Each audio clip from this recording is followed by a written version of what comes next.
Good morning guys. ඉතින් මේ තියෙන්නේ අපේ ගෙදර. මම ඔයාලට පෙන්නන්නම් ඉස්සරහට පේන view එක අපේ ගෙදරට. හරිම ලස්සනයි උදේ පාන්දර. මම ඔයාලට පෙන්නන්නම්.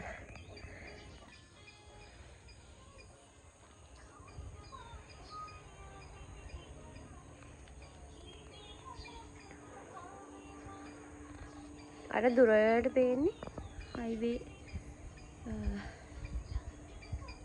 road එක.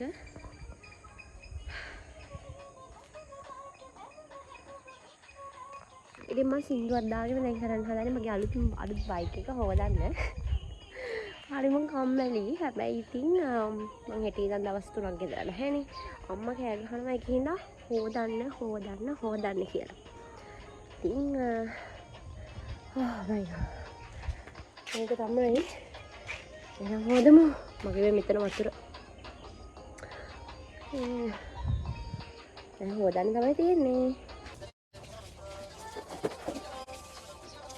guys දැන් ඉවරයි වැඩි. දැන් ඉවරටම ඉවරයි. මේ ඔන්න දැන් ඉවරයි. අම්මා say bye. ඊළඟට ඉතින් චුටි වට ටිකක් තියෙනවා. ඉතින් ඊට පස්සේ මම ඉතින් ලෑස්ති වෙලා පොඩි වැඩ වගේකට යන්න තමයි හදන්නේ. ඔයාලත් එනවාද මාත් එක්ක බස් එකේ යන්න? හරි එහෙනම් යමු. ගමනේ යද්දිම බස් එකේදී මම කැමතිම සින්දුවක් අහලා හුඟක් දේවල් හිතන්න පටන් ගත්තා. සාමාන්‍යයෙන් මම සින්දු අහනකොට ඒ ලෝකේ තමයි ජීවත් වෙන්නේ. මේ ලෝකේ නෙමෙයි. ඉතින් ජීවිතේ තවත් දවසක් තවත් හසල් එකක්.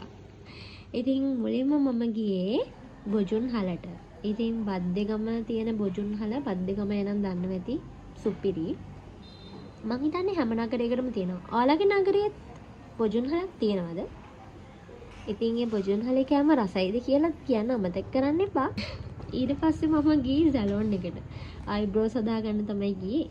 කාටද හිතෙන්නේ ඉතින් මේ වීඩියෝ එකේ මේ කොටස ස්කිප් කරන්න? චුට්ට වෙලා බලාගෙන ඉන්න උනා. සැලෝන් එකේ පොඩි කීප දෙනෙක් හිටියා. ඔන්න ඊට පස්සේ මගේ වාරය ආවට පස්සේ ඉතින් අයිබ්‍රෝස් අදහද ලස්සන බලනවා ඉවරයක් නෑ. ඉතින් ලස්සන නෑ. හැබැයි අයිබ්‍රෝස් අදහම චූටි එලියක් මුහුණට ආවා. ඒක විතරයි වෙනස. හැබැයි හෙට ට්‍රිප් එකට යන නිසා ලස්සනට රෙඩි වෙන්න ඕනේ. ඉතින් ඒ වගේම මම ගියා සීගිරි කියලා තියෙනවා බද්දේගම ෂොප් එක. මම ගියා මුතු කුඩයක් සහ වටාපතක් මිලදී ගන්න. ඉතින් ඒ අරගෙන මම දැන් ඒක මම පූජා කරන්න තමයි ගත්තේ සේරුවාවිලට. අපි කප්පු පූජාවකට යන්නේ. එතකොට පූජා කරන්න තමයි ගත්තේ. ඉතින් මම මේ බොජුන්හලට ගිහිපු වෙලාවේ අරන් ආවා මේ සෝස් එකක්. රසදන්. ඉතින් ඒකට මම එකයි ගෙනා. අද දවස නම් busy, tiring, but full of good vibes. හෙට උදේ නිකන් දවසක් නෙවෙයි. අලුත් අත්දැකීමක් ආරම්භ වෙන දවසක්. ඉතින් සාමාන්‍යයෙන් අපි ඔය එදිනෙදා බස් එකේ ඉස්සර අපි මායි අම්මේ බස් එකේ යන්නේ. එතකොට බස් එකේ යද්දි ඉතුරු වෙන සල්ලි ඊට පස්සේ යන්නේ ඒ වයින් තමයි මේ විදියට මේ වැඩක් නැති බෝතලයකට ඉතුරු කරලා තිබ්බේ. ඉතින් හැමදාම මේක කරනවා. ඉස්සර ඉඳන්ම කරනවා. ඉතින් ඒක නිසා මේ මීට අමතරව කැටයක් තියෙනවා.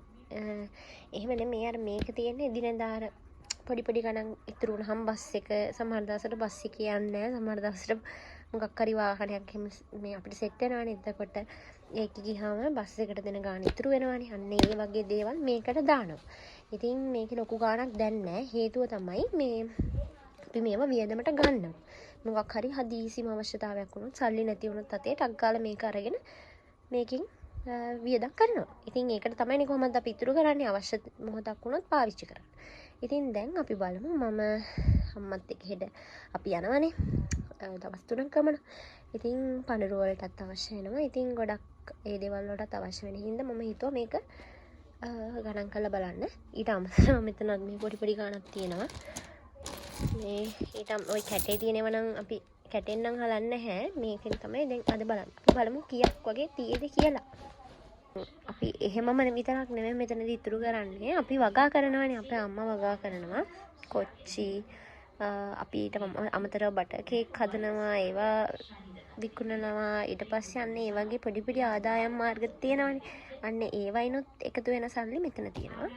ඉතින් මාසෙකට මීට වඩා ඉතුරු වෙනවා. අපි ගිය මාසේ ගත්තා. ඉතින් මේ මාසෙට තමයි මේ ටික තියෙන්නේ. ඉතින් ඒ කියන්නේ අපි වියදනුත් කරනවා.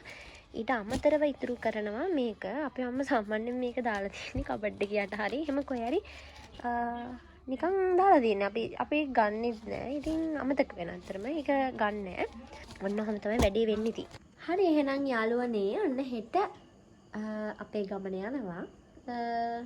මමයි අම්මයි ඔයාලට වීඩියෝස් අරගෙන එන්නම් ඔයාලා කැමති නම්. ඉතින් කොහෙද යන්නේ ඒ අප්ඩේට්ස් මම ඔයාලත් එක්ක ෂෙයා කරගන්න බලාගෙන ඉන්නවා. ඉතින් thank you මගේ වීඩියෝස් බලන අයට. එහෙනම් ගිහලා එන්නම්.